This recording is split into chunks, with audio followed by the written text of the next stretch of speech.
Дэлхийн дээвэр Эверестэд амиа өргөсөн хүмүүсийн эмгэнэлт түүхүүд.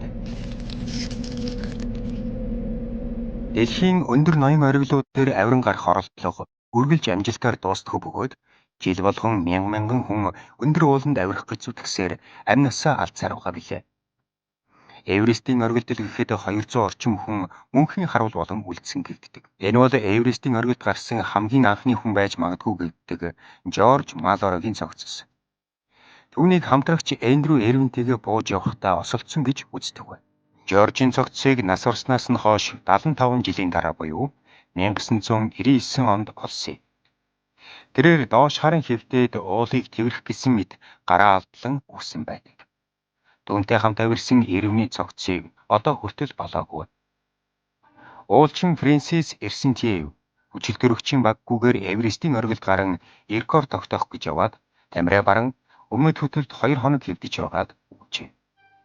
Түүний нөхөр Сергей Эрсентьев уух үедээ эхнэрээсээ төөрч кемптэй ирсэн боловч эхнэр нь ирээгүй байгааг мэдээд хайхаар дахин өсөж яваад амиа алдсан билээ.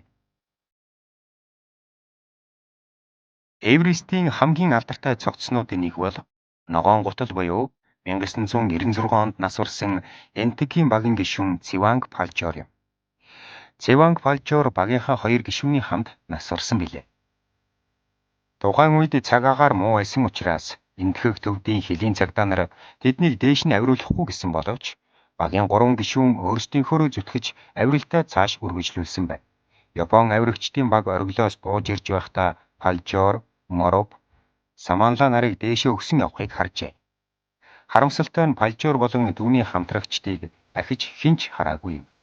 Дэвид Шарп 2006 оны 5 дугаар сарын 14-нд өмнөх уучдын нэгэн адилаар бас л ямар ч хүчил төрөгчгүйгээр Эверестийн оргилд гарсан боловч ядарч туйлдсан тэрбээр агуу дотор амарч хэсэг сууж хэрхвээрээ нас баржээ. 40 гаруй уулчин өксөж явах замдаа Шарптай тааралцсан бөгөөд Марк Инглис хэмээх уулчин түүнийг асуудалд орсон болохыг анзаарчээ. Гэвч түүнийг аврахаар хинч хичээгээгүй бөгөөд Маркийг түүн дээр ирэх үед Шарп аль хэдийн нөгөө ертөнцөд очсон байсан гэв. Уулан дахь ихэнх үхэл тухайн хүний алдаатай шийдвэртэй холбоотой байдаг гэв. Нас барсан уулчдын цогцсыг зөөж доошлуулах талаар хинч ямар нэгэн ажил хийдэггүй бөгөөд эсдэг тэрэг ийм өндөрт гарч чадахгүй. Бас 50-аас 100 кг хүнд зүйлийг үүрэн буух хүн олдохгүй нь тодорхой. Ийм учраас энэ ууланд олон уулчны цогцос байсаар байгаа билээ. Гэвч бүх уулчид амиа бодсон хүмүүс биш бөгөөд нэг нэгнийгээ аварсан тохиолдолч бий.